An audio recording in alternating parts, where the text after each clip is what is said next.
अभी तक हमने क्या क्या पढ़ लिया था रहती है। अगर मेरे पास कोई प्लेन किसी थ्री नॉन कोलिनियर पॉइंट्स अगर पास करा होगा, इन दैट केस अगर मुझे इस प्लेन का इक्वेशन लिखना है तो कैसे लिखेंगे वो हमें देखना है। तो पहली बात तो यार यहाँ पे एक क्वेश्चन ये राइज होना चाहिए ब्राइन में कि यार नॉन कोलिनियर पॉइंट बेसिकली क्या होता है। नॉन कोलिनियर हम उसे बोलते हैं जब मेरे पास कोई भी 3 पॉइंट, अगर एक ही प्लेन, अगर मेरे पास यहाँ पे 3 की बात करें तो 3 पॉइंट, अगर कोई भी अगर पॉइंट्स अगर एक लाइन में अगर प्रेजेंट नहीं हो तो सिंपली मैं उसे क्या बोलता है, नॉन कोलिनियर पॉइंट बोलता है। ये हम ऑलरेडी डिस्कस कर चुके। तो अब हमें यहाँ पे ये देखना है कि अगर मेरे पास कोई भी 3, अगर यहाँ पे हमें हमारा जो सिलेबस है बेसिकली हमें किससे डील करेगा, 3 पॉइंट्स। अगर मेरे पास कोई 3 पॉइंट है, अगर वो नॉन कोलिनियर गिवन है तो उस केस में अगर मुझे इस प्लेन का इक्वेशन लिखना है तो कैसे लिखते हैं वो हमें यहाँ पे सीखना है। तो ठीक है यार, यहाँ पे कोई स्टेटमेंट नहीं होने वाला, कोई जैसे वहाँ पे मेरा कंक्लूजन था वैसे यहाँ पे कुछ भी नहीं है। बस हमें दिमाग में इतना फिट करना है कि अगर मेरे पास कोई प्लेन किसी 3 पॉइंट से अगर पास करा होगा, इन दैट केस अगर मुझे इस प्लेन का इक्वेशन लिखना है तो कैसे लिखते हैं वो हमें सीखना है। तो सबसे पहले मैं डायराइव करूँगा। सबसे पहले हमारा रिजल्ट जो है, अगर मुझे इस प्लेन का इक्वेशन लिखना है वो मेरे पास कितना निकल गया पहले मैं लिख देता हूँ, फिर मैं डायराइव करूँगा।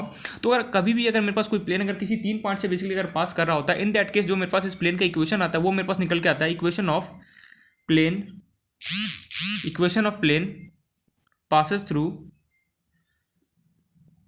passes through 3 points, 3 non collinear जो भी मन कर लिख रहा है 3 point, then its equation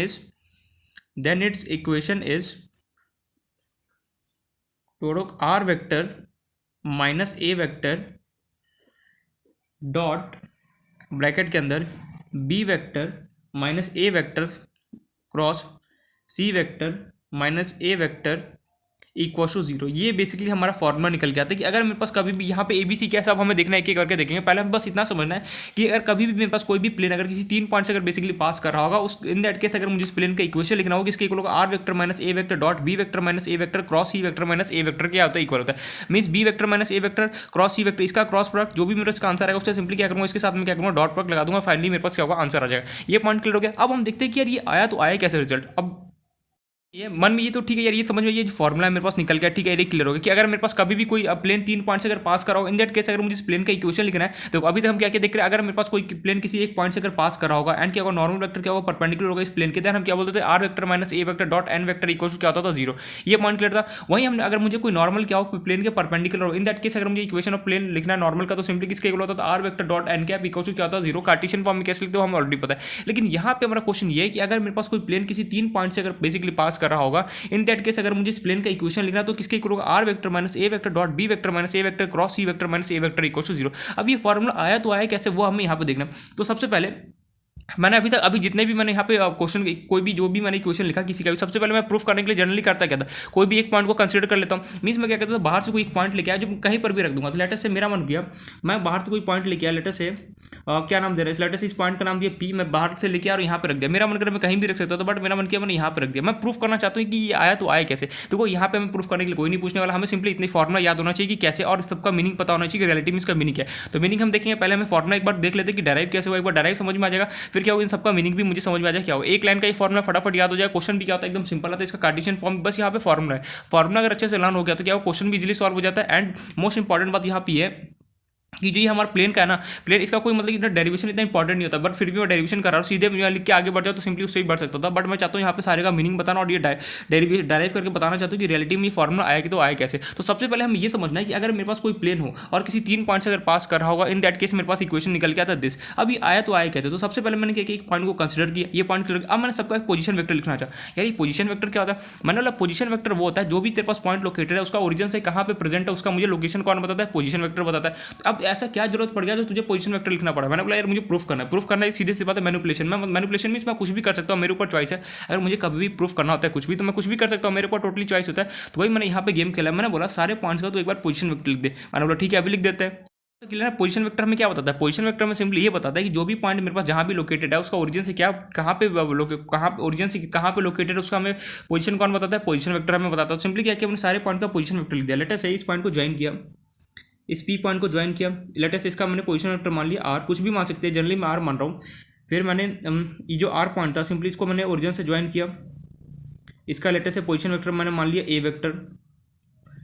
then मैं अलग अलग स्केच से करता हूँ जिससे कन्फ्यूजन ना हो। ये जो टी पॉइंट था इसको ओरिजिन से ज्वाइन किया, इसका पोजीशन वेक्टर क्या मान लेते से, चलो बी मान लेते हैं, कुछ भी मान सकता हूँ। यहाँ पे फॉर्मूला मैंने बी लिया तो चलो बी मान लेते हैं। अब सिंपली डब्लू डब्लू को लाइन थोड़ा टेढ़ा बनेगा तो देख लेना। ये मेरे पास क्या है, डब्लू को ज्वाइन किया और ओरिजिन से इसका पोजीशन वेक्टर लेटर से सी मान लिया। ये मान लिया, डायग्राम थोड़ा सा छोटा बन गया। नो मैंने कुछ नहीं कर रहा हूँ, सिंपली क्या कर रहा हूँ, सारे पॉइंट्स का क्या कर रहा हूँ, पोजीशन वेक्टर मानो। कुछ भी मान सकता हूँ, जो नहीं कि आप ABC मानो, मेरा मन करे कुछ भी मान सकते हो, बट मैं रियलिटी समझाने के लिए बस ABC ऐसे ही माना हूँ। तो यहाँ पे मैंने P का पोजीशन वेक्टर R मान लिया, R का पोजीशन वेक्टर A मान लिया, और W का मेरे पास पोजीशन वेक्टर क्या माना, C माना, और T का पोजीशन वेक्टर क्या माना, T माना। यार ये W का पोजीशन वेक्टर अलग है, ठीक है, मैं इसको ब्लैक से दिखाता हूँ, शो कर देता हूँ, ज़्यादा क्लियर रहेगा। ये जो W है उसका पोजीशन वेक्टर क्या है, मुझे गिवन है C वेक्टर गिवन है, ये पॉइंट क्लियर हो गया। अब मैंने बोला ठीक है, सबका पोजीशन वेक्टर लिखा। अब मैंने बोला सारे पॉइंट्स का कोऑर्डिनेट लिख देगी। सारे पॉइंट क्या है, 3D के अंदर प्रेजेंट है, तो मैं सिंपली P का कोऑर्डिनेट लिखना चाहता हूँ। P का मुझे अगर कोऑर्डिनेट लिखना है, सिंपली मुझे पता है अगर कोई भी अगर मैं पॉइंट को कंसीडर करता हूँ उसका कोऑर्डिनेट क्या होता है, XYZ होता है। तो मैंने P का कोऑर्डिनेट लिख दिया X, Y, Z। Late us से R पॉइंट का कोऑर्डिनेट मैंने मान लिया X1, Y1, Z1। लेटर से W पॉइंट का कोऑर्डिनेट, W पॉइंट का मान ली X2, Y2, Z2। लेटर से थर्ड नेक्स्ट पॉइंट का जो T के कोऑर्डिनेट लेटर से मैंने मान लिया X3, Y3, Z3। नहीं समझ में ये किया गया, मैं कुछ नहीं कर रहा हूँ, सिंपली मैं क्या कर रहा हूँ, सारे पॉइंट्स का कोऑर्डिनेट लिखना चाह रहा हूँ। मेरे पास जो भी पॉइंट को हम कंसीडर करते हैं, हम बचपन से ये बात पता है, अभी भी हमने अभी तक इतने सारे क्वेश्चन देखा, तो हमें ये बात पता है कि प्रूफ में हमने हर जगह देखा कि मेरे पास जो XYZ होता है वो क्या बता रहा होता है हर जगह। XYZ वो होता है जो भी मैं पॉइंट को कंसीडर करता हूँ उसका कोऑर्डिनेट। तो सिंपली P पॉइंट को मैंने कंसीडर किया तो उसका कोऑर्डिनेट कितना होगा, XYZ। सिंपली बाकी जो 3 पॉइंट बच गया उसका कोऑर्डिनेट मैं कुछ भी ले सकता था। इसका मैंने X1, Y1, Z1 ले लिया, इसका X2, Y2, Z2 ले लिया, इसका X3, Y3, Z3 कुछ भी मैं ले सकता था, ठीक है। बाकी 3 देखो यहाँ पे Z क्यों आ रहा है, बिकॉज चीज क्या है 3D के अंदर, इसलिए मैंने क्या कहा कोऑर्डिनेट में क्या है, मेरे पास Z आया, लिख दिया यहाँ पे। अब मैं सिंपली देखो यहाँ पे हमें कुछ डेरिवेशन से कोई मतलब नहीं कैसे, बट एक बार हमें समझना है, भूलना नहीं, मतलब हमें पता होना चाहिए। बट मेन यहाँ पे मोटिव क्या है, ये हमें फॉर्मुला पता होना चाहिए, सबका यहाँ पे मीनिंग पता होना चाहिए कि यहाँ पे हमें क्या इंडिकेट करे। इसलिए मैं चाहता हूँ एक बार डेरिवेशन देख लेते हैं। थोड़ा आई नो थोड़ा सा डेरिवेशन देखो क्या होता है ना कि थोड़ा सा लेंदी होता है, थोड़ा समझ में ट्रिकी रहता है, बट फॉर्मुला तो आई होप तो थोड़ा फटाफट लर्न हो जाता है। बट हमें डेरिवेशन भी पता होना चाहिए कि हाँ भैया ये रियलिटी में आया तो आया कैसे, ऐसे नहीं हो जाएगी रट लिया फॉर्मुला चलो काम नहीं। अगर बाई चांस कभी भूल गया तो देन क्या कर सकते हैं हम यहाँ से डेराइव करके क्या कर सकते हैं, मैं क्वेश्चन को सॉल्व कर सकता हूँ। ये पॉइंट क्लियर हो गया। तो अब देखते हैं सब, ये मैंने सबका कोऑर्डिनेट लिख दिया, मैंने P XYZ हो गया, R मैंने कुछ भी X1 Y1 Z1 X2 W X2 Y2 Z2 and T को लेटर से मान लिया X3 Y3 Z3 कुछ भी कोऑर्डिनेट में मान सकता हूं। अब मैंने सिंपली क्या किया, दूसरा स्टेप क्या किया, मैंने सिंपली सबको ज्वाइन कर दिया मींस मैंने PR को ज्वाइन किया, मैंने RT को ज्वाइन किया, मैंने RW को क्या किया, ज्वाइन कर दिया। यार ज्वाइन क्यों कराओ, क्योंकि देखो हमें सीधी बात है, अगर मुझे प्रूफ करना है किसी भी चीज़ को तो मैं जो मर्जी वो कर सकता हूँ। तो मैंने सिंपली क्या किया, एक बार तो सबसे पहले कोऑर्डिनेट लिखा। कोऑर्डिनेट लिखने के बाद मैंने क्या किया, सारे को आपस में क्या किया, ज्वाइन कर दिया, ठीक है। ज्वाइन करने अभी कर देते हैं। तो सिर्फ यहाँ पे ना डायग्राम बहुत छोटा बन गया। ये मेरे पास क्या था, एक तरीके से जो T था ना वो साइड में था, इसके एक ही लाइन में आ गया। रियलिटी में ऐसा डायग्राम था मेरे पास, ये बेसिकली ये मेरे पास कितना था, R था। रियलिटी मेरे पास यहाँ पे डायग्राम क्या होगा ना, ये मेरे पास T देख रहा हूँ, यहाँ लाइन टेढ़ा था, बट यहाँ पे क्या हो गया, एक ही लाइन में ऐसा लग रहा है कि कोलिनियर है। नहीं T मेरे पास क्या है, पीछे नीचे है। मैं एक बार वापस बना रहा हूँ, और ये मेरे पास था T, लेटर से ये T था, एंड यहाँ पे कहीं मेरे पास क्या था, W था।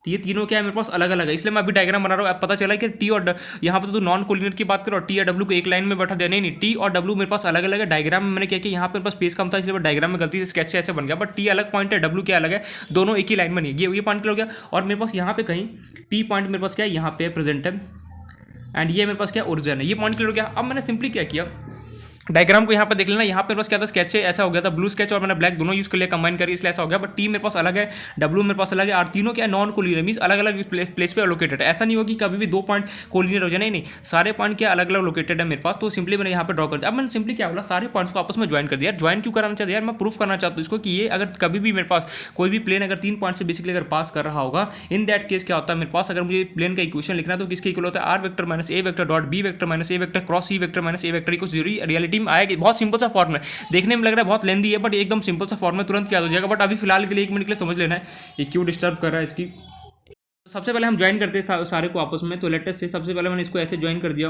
आपस में कुछ नहीं कर रहा हूँ, सबको कनेक्ट कर रहा हूँ, ज्वाइन कर रहा हूँ, एंड इसको मैंने इसके साथ ज्वाइन कर दिया। एंड ये भी तो बचा, इसको भी तो इसके साथ ज्वाइन करना पड़ेगा। कौन से स्केच से करूँ, एक सेकेंड, ज्वाइन करूँ T और W को नहीं भी ज्वाइन करूँ तो भी कोई फर्क नहीं पड़ेगा। मुझे यहाँ पे क्या लिखना है, मैं यहाँ पे एक स्टेटमेंट लिख रहा हूँ, ध्यान से देखना।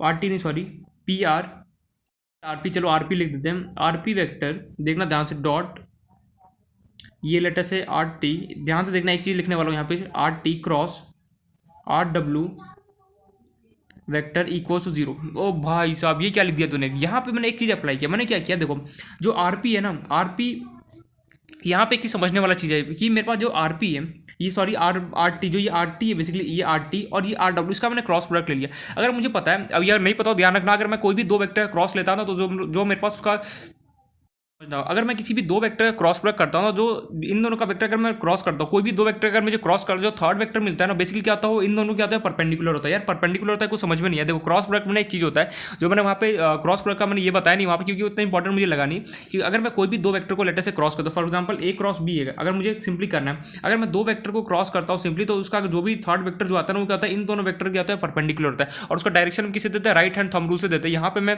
कैसे उसको शो करूँ, राइट हैंड से अगर मैं कैमरा समझना, ये मेरा राइट हैंड है, ठीक है, देखना ध्यान से।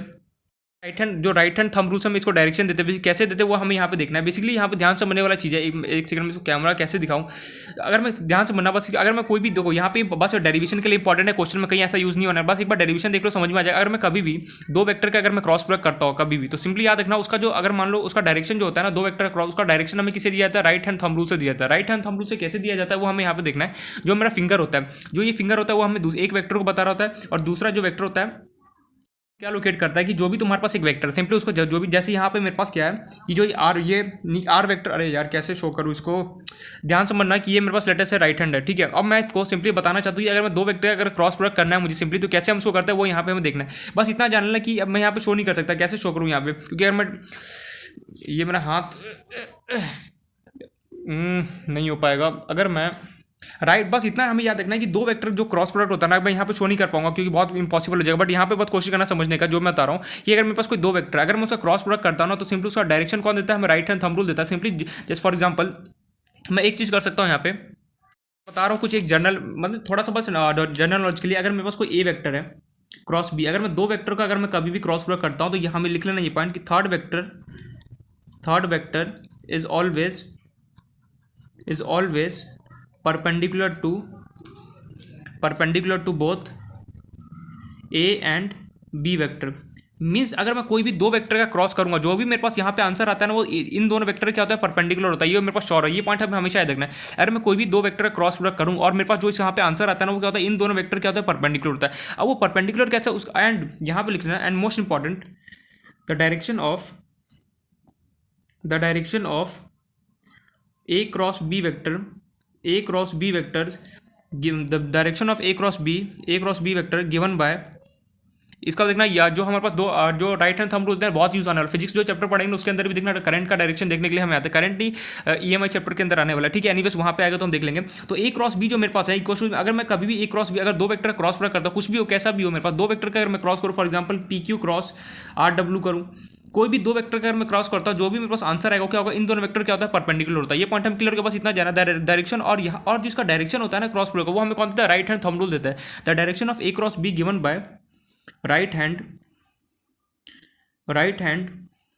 Thumb rule.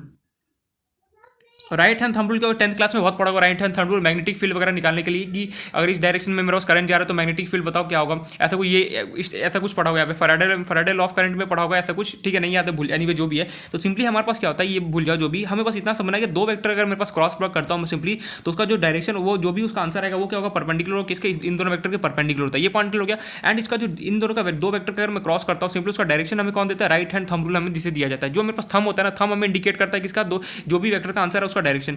यहाँ पे लिख भी देता हूँ, thumb indicates the direction of third vector. Mean जो भी इसका आंसर आने वाला है, जो ए क्रॉस बी का जो भी मेरे पास फाइनली जो मेरे पास ए क्रॉस बी करता है, दो वेक्टर क्रॉस करो और सिंपली जो भी आंसर आएगा उसका डायरेक्शन हमें कौन देता है, राइट हैंड थंब रूल से हम डायरेक्शन देते हैं। लेकिन जो थंब होता है ना मेरा, ये वो हमें क्या कहता है, इंडिकेट करता है, जो thumb indicates the direction of third vector. Thumb हमें इंडिकेट करता है जो भी मेरा थर्ड वेक्टर है उसका डायरेक्शन हमें कौन बताता है, थंब बताता है। लेकिन थंब दिया किससे जाता है, राइट हैंड थंब रूल से दिया जाता है। बेसिकली क्या होता है, फॉर एग्जाम्पल देखना ध्यान से, अगर मैं ये ए वेक्टर है, ये बी वेक्टर है, अगर मैं ए क्रॉस बी लिखना चाहूँ, बस ये जनरल नॉलेज की बात है, कहीं इसका यूज़ नहीं आने वाला हमारे चैप्टर में, बस मैं प्रूफ करने के लिए इसका यूज़ लेने वाला। जैसे मेरे पास ए वेक्टर है, तो जैसे ए वेक्टर है तो सिंपली मैं हाथ को ऐसे रखा, और जो मेरे पास देखो बी वेक्टर कहाँ जा रहा है, अंदर की तरफ, तो सिंपली जो थंब होगा कहाँ दे रहा है, मुझे बाहर दे रहा है ना। इसमें कैमरा में शो ही नहीं हो पा रहा है, ठीक है, मैं दूसरा लेके करता हूँ।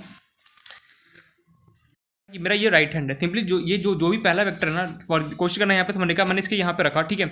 और जो भी बी वेक्टर क्या है मेरे पास अंदर की तरफ, तो इसको मैं फोल्ड कर रहा हूँ, तो जो थंब है मेरा वो कहाँ रहा है, बाहर की तरफ आ रहा है। तो सिंपली मैं क्या बोलूँगा, ए क्रॉस बी का जो मेरा डायरेक्शन हो क्या होगा, बाहर की तरफ, मीन्स या तो बाहर होगा या फिर क्या होता है, या तो आउटवर्ड होता है या फिर क्या होगा, इनसाइड होता है, लेकिन परपेंडिकुलर होता है। देखो हमेशा ये पॉइंट आता है, अगर कभी भी मुझे ए क्रॉस बी अगर मुझे करना है, दो वेक्टर का अगर मुझे कभी भी डायरेक्शन निकाला, वैसे यूजफुल तो है नहीं, बट फिर भी हमें जनरल के लिए पता होना चाहिए। अगर मैं कभी भी दो वेक्टर का अगर मैं क्रॉस करूँ, अगर मुझे उसका डायरेक्शन निकाला, तो हम किसे देते हैं, राइट हैंड थंब रूल से देखते हैं। कैसे दिया जाता है वो देखना ध्यान से। मैं यहाँ पे कैमरा में यहाँ पे शो नहीं कर, क्योंकि यार मैं जैसे टेढ़ा मेढ़ करूँ कैमरा नीचे गिर जाएगा। तो बेसिकली करना हमें क्या है कि जो भी जहाँ जिसका भी मुझे कभी भी ए क्रॉस बी का डायरेक्शन निकालना हो, सिंपली क्या करना, जो भी पहला वेक्टर हो उसकी तरफ हाथ रखना, लेकिन परपेंडिकुलर, ये नहीं ऐसे टेढ़ा रख दिया, नहीं, मुझे सिंपली क्या करना है, परपेंडिकुलर रखना है। ऐसे परपेंडिकुलर रखा, पहले देखो ए वेक्टर ऐसे था, मैंने रखा, सिंपली बी वेक्टर क्या है मेरे पास इस तरफ है, तो इसको मोड़ूंगा अपने, ये जो मेरा ये फिंगर से फोर, इसको जब मैं मोड़ूंगा तो ये बेसिकली जो थंब है वो कहाँ रहा है, बाहर की तरफ आ रहा है। तो सिंपली ए क्रॉस बी का डायरेक्शन क्या होगा, बाहर की तरफ होगा। नहीं समझ में? बेसिकली मैं क्या बोल रहा हूँ कि अगर कभी भी अगर मुझे दो वेक्टर का अगर कभी भी क्रॉस प्रोडक्ट करना होता है, तो अगर सिंपली मुझे क्या करना है, सिंपली जो मेरा पहला वेक्टर है उसकी तरफ मैं ऐसे परपेंडिकुलर ऐसे हाथ को रखूंगा, रखा, ऐसे नहीं टेढ़ा ऐसे नहीं रख देना, बिल्कुल भी नहीं, मैंने सिंपली ऐसे रखा। उसके बाद मुझे सिंपली करना क्या है, जो भी ये मेरे पास ये वेक्टर बी वेक्टर क्या है अंदर की तरफ है, तो सिंपली इसको फोल्ड करूंगा। तो ये जो मेरा ये थंब का है, थंब कहाँ जा रहा है, बाहर की तरफ आ रहा है। तो सिंपली मुझे ए क्रॉस बी का जो डायरेक्शन होगा, जो आंसर आने वाला उसका डायरेक्शन क्या होगा, बाहर की तरफ होगा, मीन्स आउटवर्ड। ये पॉइंट क्लियर हो गया। तो मीन्स हमेशा ये हमें पता होना चाहिए कि अगर मुझे कभी भी ए वेक्टर जो भी पहला वेक्टर उसकी तरफ ऐसे परपेंडिकुलर रखा, जो बी वेक्टर अगर मेरे पास अंदर की तरफ है तो मैं फोल्ड करूंगा, जो थंब होगा मेरे पास क्या हो रहा है, बाहर की तरफ हो रहा है। तो मीन्स हमें ए क्रॉस बी का डायरेक्शन क्या होगा, बाहर की तरफ होगा। अगर मेरे पास ये बी वेक्टर अंदर की तरफ होता तो मैं, अगर बाहर ऐसे कुछ होता तो ये, अगर ऐसे कुछ होता मान लो, तो ये मेरे पास क्या होता, अंदर की तरफ आता। ऊपर डायरेक्शन का पता चल लेना काफी है, बस इतना याद रखना, ए क्रॉस बी अगर मुझे सिंपली सो दो, इतना इंपॉर्टेंट है नहीं हमारे, फिर भी मैं एक बार बता रहा हूँ, इसको प्रैक्टिकल में यहाँ पे कैमरा पे शो करूँ, ये पॉसिबल नहीं हो पा रहा है मेरे से, तो यहाँ पे बस मैं यही शो कर बताऊंगा। अगर मैं कभी भी दो वेक्टर का मैं क्रॉस प्रोडक्ट करता हूँ, तो सिंपली हमें ये ध्यान रखना है हमें कि जो उसका वेक्टर, जो उसका डायरेक्शन हो किससे दिया जाता है, राइट हैंड थंब रूल से दिया जाता है। और राइट हैंड थंब रूल में कैसे दिया जो मेरे पास कोई भी वेक्टर हो, सिंपली मुझे इसके परपेंडिकुलर ऐसे रखना, और जहाँ पर भी बी वेक्टर होगा सिंपली उसका मैं उसकी तरफ मोड़ूंगा, और जो थंब होगा अगर बाहर आएगा तो मैं बाहर बोलूँ, या फिर अगर इनसाइड आ रहा हो तो मैं सीधे बोलूँगा कि इनसाइड मेरे पास क्या डायरेक्शन है। और अगर जो थंब होता है बेसिकली वो हमें क्या देता है, ए क्रॉस बी का मुझे डायरेक्शन देता है। ये पॉइंट में क्लियर हो गया। तो वही मैंने क्या किया, ये मैं यहाँ पे अप्लाई करना चाहता हूँ। मैंने क्या किया, आर टी जो मेरे पास आर टी वेक्टर है, और मैंने R T vector cross R W करूँगा, तो उसका मेरे पास जो डायरेक्शन हो क्या होगा, मेरे पास बाहर इस तरफ आएगा। देखना ध्यान से, देखो ये मेरे पास समझ, ऐसे समझना, ये मेरे पास ये क्या है, ऐसे मैं समझा रहा हूँ, बस ये समझना मेरे पास आर टी वेक्टर क्या नीचे है और आर डब्ल्यू वेक्टर क्या ऐसे है। जब मैं इसको फोल्ड करूँगा तो ये थंब का डायरेक्शन मुझे क्या दे रहा है, ये डायरेक्शन मेरे पास आएगा।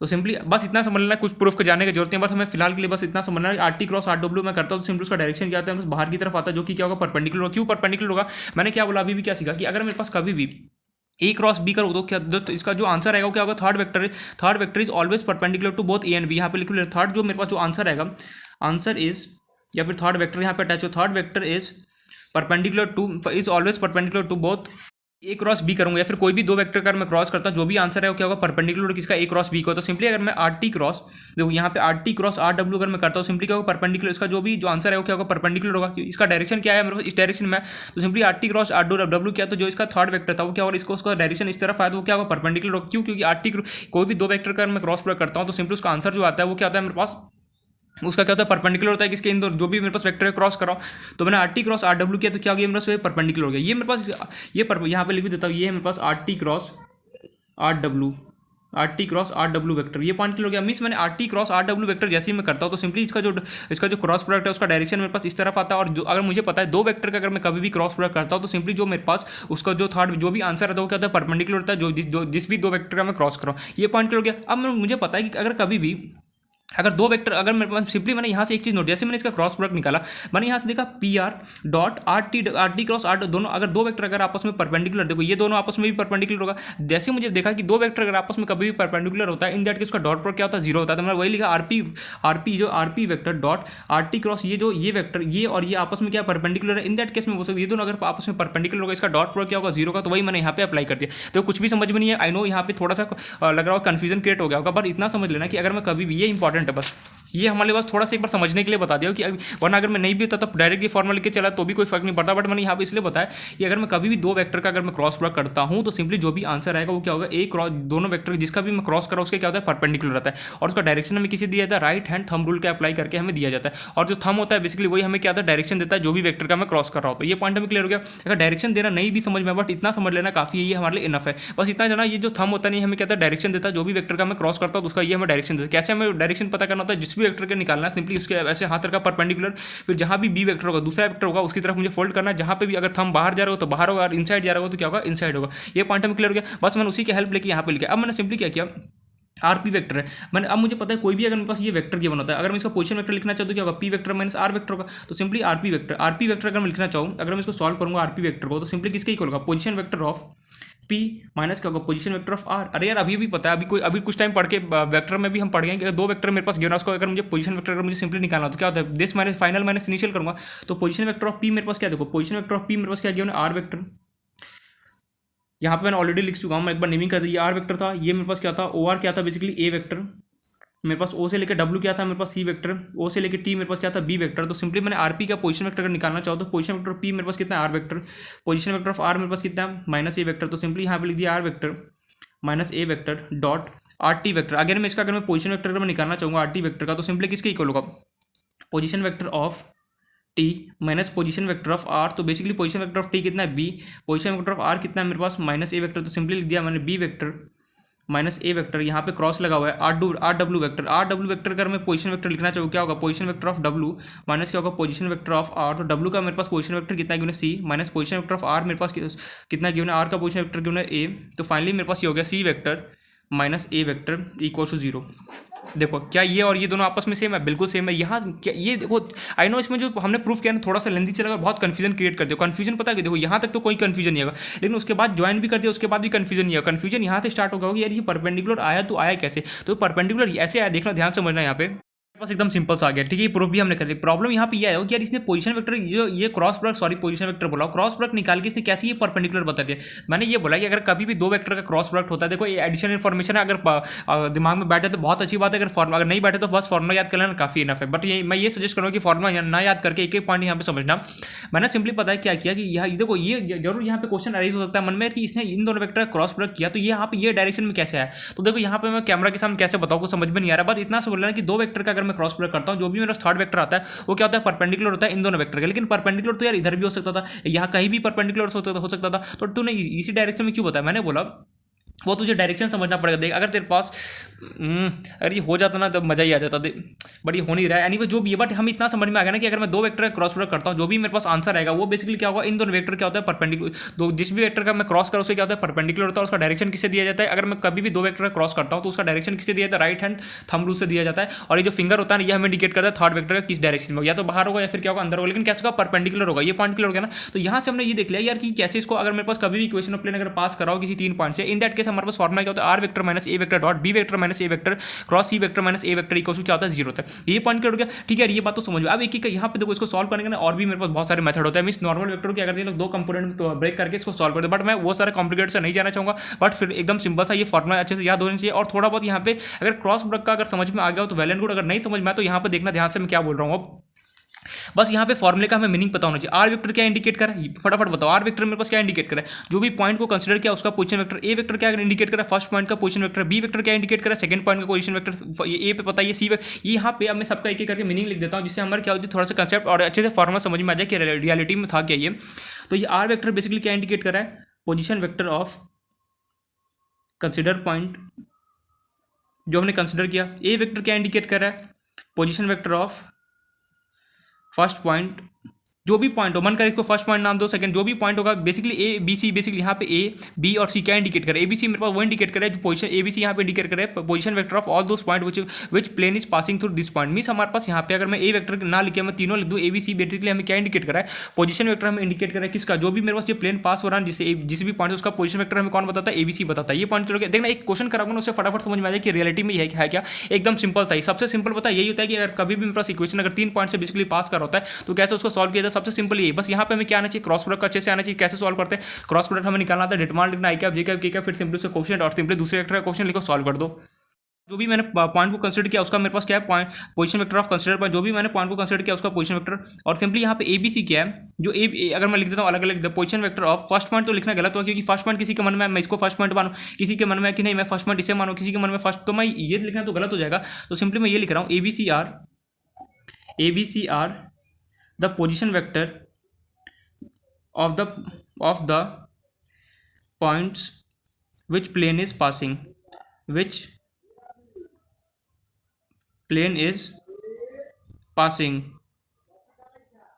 वेक्टर फॉर्म में होगा कि अगर मेरे पास कभी भी कोई अगर प्लेन अगर किसी 3 पॉइंट से अगर पास करो, इन दैट केस अगर मुझे इस प्लेन का इक्वेशन लिखना है तो सिंपली क्या करूंगा, अपने अपने पॉइंट्स का पोजीशन वेक्टर यहाँ पे पुट कर दूंगा, क्या होगा मेरे पास सॉल्व हो जाए। आर वेक्टर भी देखो यहाँ पे हमें ये समझना है कि फॉर्मुले का मीनिंग क्या है। अगर मेरे पास R vector basically R vector का इंडिकेटर जो भी मैंने पॉइंट को कंसिडर किया उसका पॉइंट, और बेसिकली हमें देखना क्वेश्चन में आर वेक्टर का कोई भी पॉइंट नहीं देना। अभी तक हमने सॉल्व किया क्या जो हम पॉइंट को कंसिडर करते थे क्या उसका कुछ कोऑर्डिनेट कभी भी गिवन होता था, बिल्कुल भी नहीं गिवन होता। मींस आर वेक्टर तो एज इट इज रहने वाला है। एबीसी का मुझे क्या होगा वैल्यू गिवन हो, सिंपली मुझे यहाँ पे पुट करना होगा, क्वेश्चन को सॉल्व करना होगा, ठीक है। ये तो वेक्टर फॉर्म होगा। वहीं अगर मुझे इसको कार्टेशियन फॉर्म में अगर लिखना हो तो कैसे लिखें, देखो यार कार्टेशियन फॉर्म में डायरेक्ट फॉर्मुला लिख रहा हूँ, बिकॉज वो भी क्या है बहुत लेंथी से और बहुत क्या अजीबोगरीब उसका, मतलब अगर हम उसको डेरिवेशन करने चलेगा बहुत टाइम वेस्ट हो जाएगा और टाइम कंज्यूम हो जाएगा, जिससे मैं नहीं चाहता कि हमारा ज़्यादा टाइम लगेगा और क्या एक तरीके से फालतू है डेरिवेशन करना, टाइम कंज्यूमिंग है। इसलिए मैं एक शॉर्टकट है डेरिवेशन का, नो डाउट मैं उसे बता सकता, बट मैं ये सजेस्ट करूंगा कि डेरिवेशन को ना देखें, मैं सिंपली हम डायरेक्ट फॉर्मुले को देखते हैं कि अगर मेरे पास कभी भी कोई 3 पॉइंट अगर किसी प्लेन से अगर मैं बेसिकली पास कराऊँ, इन दैट केस अगर मुझे इसको कार्टेशियन फॉर्म के अंदर लिखना है तो क्या होता है वो हम यहाँ पे देखते हैं। तो ये रफ पेपर, ये आई होप सो ये पॉइंट तो समझ में आ गया होगा ना। प्लीज़ इसको एक बार देख लेना ध्यान से, अगर कहीं भी डाउट हो देन इन्फॉर्म करना, ठीक है।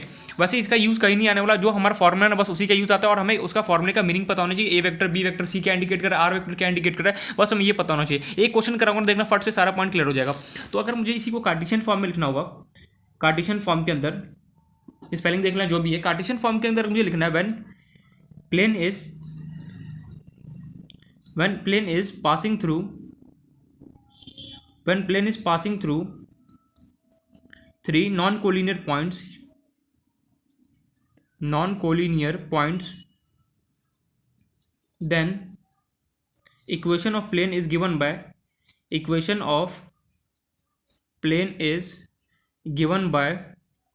लेटर से ए पॉइंट, मेरे पास कोई 3 पॉइंट है, लेटर से मैंने मान लिया ए बी सी।